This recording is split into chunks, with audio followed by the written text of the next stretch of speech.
వీటిలో బ్రేకింగ్ చూస్తున్నాం. Tollywood senior singer కల్పన ఆత్మహత్యానికి పాల్పడ్డారనే వదంతులు రాష్ట్రంలో కలకలం రేపాయి. ఇటీవల ఆమె తెలంగాణ మహిళా కమిషన్ చైర్పర్సన్ నేరెళ్ల శారదను కలిశారు.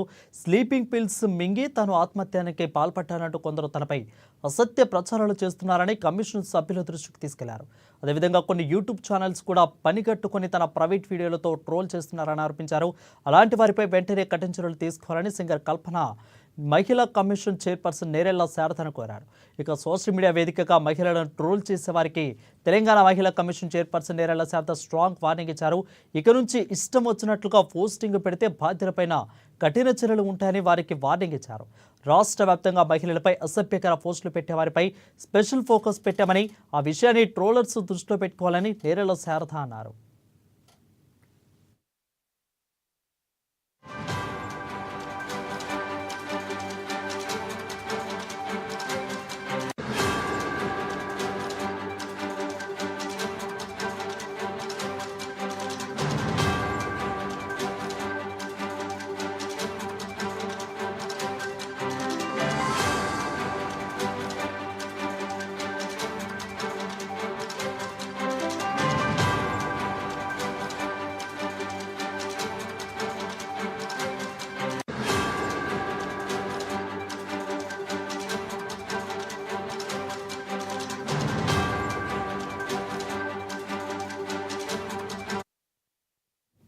ఇటుక ఆసుపత్రులు స్పృహలోకి వచ్చిన సింగర్ కల్పన సోషల్ మీడియా వేదికగా సంచలన వీడియో విడుదల చేశారు. అయితే వీడియోలో కల్పన మాట్లాడుతూ తన గురించి, అదేవిధంగా తన భర్త గురించి న్యూస్ సోషల్ మీడియాలో తప్పుడు కథనాలు సర్క్యులేట్ అవుతున్నాయని అన్నారు. 45 ఏళ్ళు వచ్చిన తనను PhDతో పాటు LLB కూడా చేస్తున్నానని పేర్కొన్నారు. అన్నీ తన భర్త ఎంకరేజ్ చేయడం వల్లే సాధ్యమవుతుందని తెలిపారు. మరొక మ్యూజికల్ కాన్సర్ట్తో కూడా పాల్గొంటున్నానని అన్నారు. ఒకేసారి అన్ని పనులు చాలా కాలం నుంచి కూడా తనకు నిద్ర కరువైందని, వైద్యుడి వద్ద ఇన్సోమియా ట్రీట్మెంట్ తీసుకునే సమయంలో ప్రిస్క్రిప్షన్ ఇచ్చారని తెలిపారు. ఇక అందులో ఉన్న ఓ మెడిసిన్ కొంత ఎక్కువ మోతాదులో తీసుకున్నారు కాబట్టి స్పృహ కోల్పోయారని క్లారిటీ ఇచ్చారు. తన కుటుంబంలో ఎలాంటి విభేదాలు లేవని, మీడియాతో పాటు సోషల్ మీడియాలో వచ్చే వార్తలను నమ్మొద్దని సింగర్ కల్పన విజ్ఞప్తి చేశారు. దీని మరింత సమాచారం మా ఫిల్మ్ రిపోర్టర్ అశోక్ అందిస్తారు. అశోక్, చెప్పండి, స్పృహలో నుంచి బయటకు వచ్చిన కల్పన ఏమేం చెప్పారు? Thank you Arun. సింగర్ కల్పనకు సంబంధించినటువంటి న్యూస్ చూసాం. కొద్ది కాలంగా, అంటే దాదాపు వారం రోజులుగా జరుగుతున్నటువంటి ప్రచారం ఎంతో చూసాం. యాక్చువల్గా ఆమె ఆత్మహత్య చేసుకుంది, తను చనిపోవడానికి సిద్ధమైందని మన మీడియాలో కానీ సోషల్ మీడియాలో ఎటువంటి వార్తలు వచ్చాయి తెలుసు. అయితే తను కేవలం ట్రీట్మెంట్, ఇన్సోమియా ఉన్నటువంటి ఆ మందుల యొక్క ట్రీట్మెంట్ వాడడం వల్లనే, అది మోతాదు మించి చేసుకోవడం వల్లనే నాకు స్పృహ కోల్పోయానని చెప్పేసి చెప్పడం జరిగింది. దీనికి సంబంధించి కూడా హాస్పిటల్లో మనం చూసాం. నిన్న కూడా వీడియో రిలీజ్ చేసింది. ఈ వీడియో రిలీజ్ చేసిన ఈ రోజే ఇలా తెలంగాణ మహిళా కమిషన్ చైర్పర్సన్ నేరెళ్ల శారదను కూడా కలిసి తనపై అసత్య ప్రచారాలు చేస్తున్నారు. ముఖ్యంగా తన కుటుంబం చాలా హ్యాపీగా ఉందని, కానీ కొన్ని YouTube channels, social medias, memers పనిగట్టుకొని చేస్తున్నారు. ఏం చేశారంటే, తన భర్తకు భార్యాభర్తల మధ్య వచ్చినటువంటి విభేదాల వల్లనే తను చేసుకుందని, కూతురు తల్లి వల్ల జరిగిన ఇబ్బందులను జరుగుతుంది, గతంలో తన కుటుంబంలో మొదటి వివాహం సంబంధించిన ఇష్యూ వల్లనే జరిగిందని, ఆర్థిక ఇబ్బందులని, తర్వాత తన ఫ్యూచర్ తనకు ఉన్నటువంటి ఆర్థిక స్తోమత బాలేక, అవకాశాలు లేక చనిపోయిందని, ఇట్లా రకరకాల ట్రోల్స్ చేస్తున్నారు. కావాలని తను మానసికంగా ఇబ్బంది పట్టే ప్రయత్నం చేస్తున్నారు. దీనిపై ముఖ్యంగా నిన్న క్లారిటీ ఇచ్చినాక కూడా ఇంకా కొంతమంది, నిన్న ఏదైతే వీడియో క్లారిటీ చేసింది, ఇన్సోమియా వ్యాధి ఉండటం వల్ల దానివల్ల కొంచెం నిద్రలేమితో బాధపడుతున్నాను కొన్ని సంవత్సరాలుగా. సో దానికి సంబంధించి ట్రీట్మెంట్ డోస్ అవ్వడం అయింది.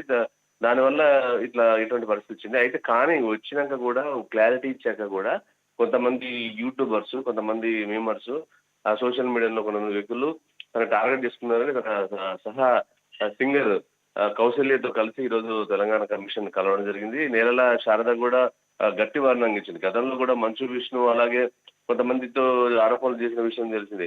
అంటే మహిళల పట్ల ఎవరైనా తెలంగాణలో ఎవరైనా ఇట్లాంటి సోషల్ మీడియాలో కానీ అసత్య ప్రచారాలు చేస్తే కఠిన చర్యలు తీసుకుంటే దానికి సంబంధించినటువంటి మేము వాళ్ళని గుర్తించాం. వారికి ఇద్దరికి కూడా శిక్ష పడింది.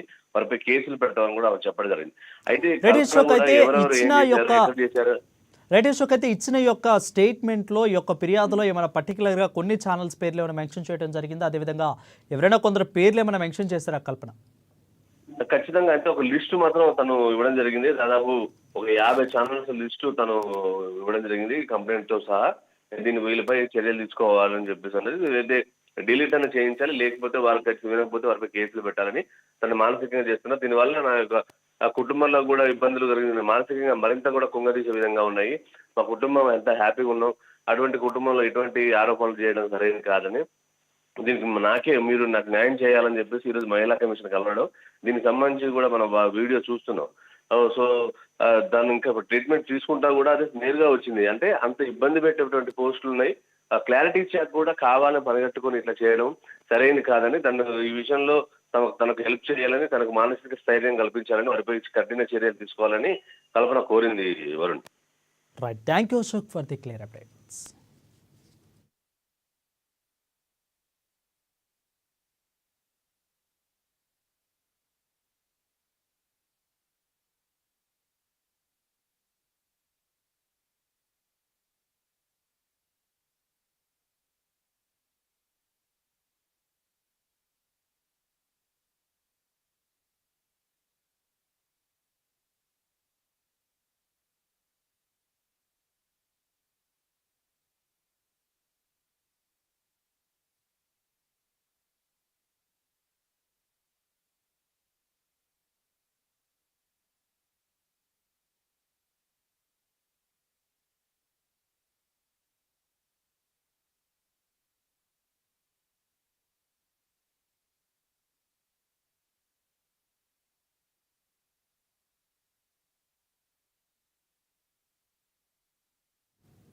ప్రతి అధికారిని